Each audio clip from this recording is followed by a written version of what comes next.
যাদেরকে হাত দিয়ে সামান্য স্পর্শে, সামান্য হাতের ছোঁয়ায় আজকে লক্ষ লক্ষ খারাপ মানুষকে সোনার মানুষে পরিণত হয়েছে, ঠিক না? এই নেতা ওনার পিছনে আছে, কাজে ওনার থেকে কোনো খারাপ কিছু আশা করা যায় না। দুঃখের সাথে বলতে হয়, যারা স্বাধীনতার পরে যারা ক্ষমতায় ছিল, সমস্ত জরিপের রিপোর্ট হলো তাদের 90 থেকে 95 জন মন্ত্রী এমপি দুর্নীতির সাথে আকণ্ঠ নিমজ্জিত ছিলেন। দুর্নীতি বন্ধ করা যায়, সর্বোচ্চ 40 টাকা কেজিতে চাউল সরবরাহ করা সম্ভব। দুর্নীতিতে বন্ধ করা যায়, 3 ভাগের 1 ভাগ বিদ্যুৎ বিল কমানো সম্ভব। যদি আপনার দুর্নীতি বন্ধ করা যায়, 3 ভাগের 1 ভাগ হোল্ডিং ট্যাক্স বন্ধ করা সম্ভব। দুর্নীতি বন্ধ করা যায়, তাহলে কি হবে? শ্রমিকের বেতন দ্বিগুণ করা যায়। দুর্নীতি যদি বন্ধ করা যায়, প্রান্তিক কৃষকদের সার, সেচ, বীজ বিনামূল্যে সরবরাহ করা যায়। দুর্নীতি বন্ধ করা যায়, এই কৃষকদের 50,000 থেকে 1 লক্ষ টাকা বিনা সুদে, বিনা লাভে তাকে সরবরাহ করা যায়।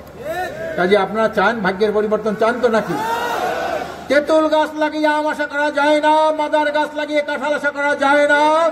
বারবার যারা দেশটাকে দুর্নীতিতে বিশ্ব চ্যাম্পিয়ন বানিয়েছে, টাকা পাচার করেছে, মানুষ খুন করেছে, পার্লামেন্টকে কলঙ্কিত করেছে, ভোট ডাকাতি করেছে, তাদেরকে ভোট দিয়ে সামনে কোনো শান্তি আশা করা যায় না। এই জন্য আমরা পরিবর্তন চাই। আপনারা আপনাদের সন্তানকে ভোট দেবেন। আমি গতকাল থেকে অনেক লোকের সাথে আলাপ করেছি, আমার মনটা ভরে গেছে। আমি এখানে আসার পরে মনটা ভরে গেছে।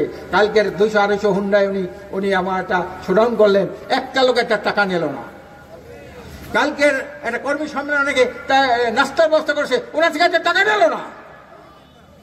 এই নিবেদিত কর্মী যার সাথে থাকে, আর আজকে রাজনীতি তো খাই খাই রাজনীতি, দেখেন না? একজন নেতার পিছনে ঘুরঘুর করে, হাজার হাজার কর্মী ঘুরঘুর করে, ও তাদের চাহিদা মিটেই তো ব্যস্ত হয়ে যায়। জনগণের চাহিদা মিটাবে কিভাবে? প্রিয় ভাইরা আমার, আসুন আমাদের, আপনাদের প্রার্থী, আপনাদের ছেলে, আপনাদের ভাই, আপনাদের কাছে দিনের জন্য, দেশের জন্য, মানবতার জন্য আমানত রেখে গেলাম।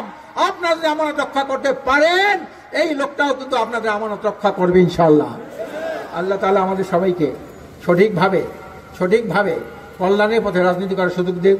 আমরা যদি আগে একটা সুখী সমৃদ্ধ কল্যাণ রাষ্ট্র প্রতিষ্ঠা করি, এই প্রত্যয় নিয়ে আন্দোলন চালিয়ে যাব। আপনারা এখানে যারা বসা আছেন, প্রত্যেকে 200 লোকের কাছে ইসলামী আন্দোলনের হাত পাকার দাওয়াত দেবেন। আপনারা হাত পাকার পক্ষে ভোট চাবেন, এখন থেকে ভোট চাওয়া শুরু করবেন। যে যেখানে থাকে ভোট চেয়েই যাবেন। আপনি ভোট কালে দেখবেন না, আপনার দায়িত্ব দাওয়াত দেওয়া। প্রত্যেকে 200 লোকের কাছে দাওয়াত দেওয়া যাবে তো নাকি? ইনশাআল্লাহ। নারায়ে তাকবীর। আল্লাহ আমাদের তৌফিক দান করেন, আমিন। ভালো নেতা চাই, ভালো নীতি চাই, এছাড়া জাতির মুক্তি নাই। আমরা আগামীতে ভালো নীতির ভিত্তিতে ভালো নেতৃত্ব